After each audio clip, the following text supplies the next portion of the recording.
Okay, let's move to the second question 1.2. Calculate the mass percentage of different elements present in sodium sulfate Na2SO4. Okay, तो first of all Na2SO4 का जो है वो हम लोग molecular mass find करेंगे. Na2SO4 sodium का mass you should know that it is 23. Sulphur का मास जो है दैट इज 32 एंड ऑक्सीजन का मास जो होता है वो 16 होता है. ठीक है, ये इनके इंडिविजुअल एटॉमिक मासेस है. हम पूरा मॉलिक्यूलर मास निकालेंगे. कितने सोडियम है? दो सोडियम है और एक सोडियम का मास कितना होता है? 23.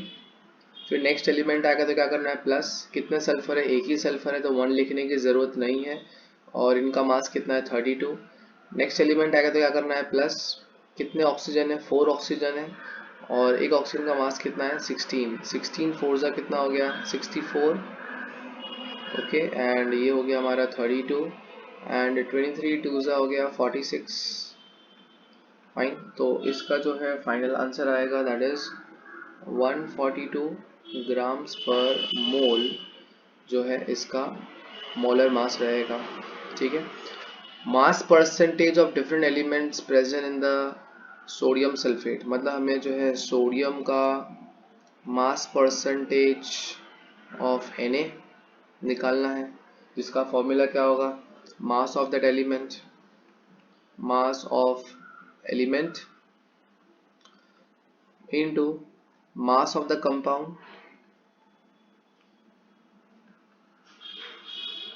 into 100. ये फॉर्मूला रहेगा सबके लिए. ठीक है, सोडियम के लिए ले लो या फिर सल्फर के लिए ले लो, ऑक्सीजन के लिए ले लो. तो अगर मुझे सोडियम का फाइंड आउट करना है तो सोडियम का टोटल मास कितना हो जाएगा? यहाँ पर देखो, दो सोडियम है. ठीक है, दो सोडियम है और एक का मास 23 होता है तो टोटल मास कितना हो गया? 46. तो सोडियम का इंडिविजुअल मास कितना हो गया? 46 अपॉन टोटल मास कितना होता है? 142 इंटू 100. ठीक है, तो when we solve this will get answer that is 32.39. 32.39% जो है हमें सोडियम का मिलेगा. वैसे अगर हमें नेक्स्ट सल्फर का फाइंड करना है, मास परसेंटेज ऑफ सल्फर, वापस से वही formula, mass of the element कितना है? यहाँ पर सल्फर, एक ही सल्फर है और उसका मास कितना है? 32. तो यहाँ क्या लिखेंगे हम? 32 upon total mass of the compound. कितना टोटल मास आया? 142. 142 इंटू क्या हो गया? 100. Okay, so when you solve this you will get 22.54%. Okay, sodium का फाइंड कर लिया, सल्फर का फाइंड कर लिया और लास्ट में क्या बच गया? Oxygen. So mass percentage of oxygen क्या होगा? कितने ऑक्सीजन है? 4 ऑक्सीजन है और 16 एक का मास होता है तो 16 फोर ज़ा 64. सिर्फ ऑक्सीजन का जो मास हो गया वो कितना हो गया? 64 अपॉन टोटल मास कितना हो गया?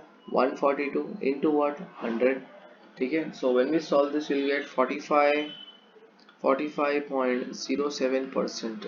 So this is the answer for sodium 32.39, sulfur के लिए 22.54 and oxygen के लिए 45.07.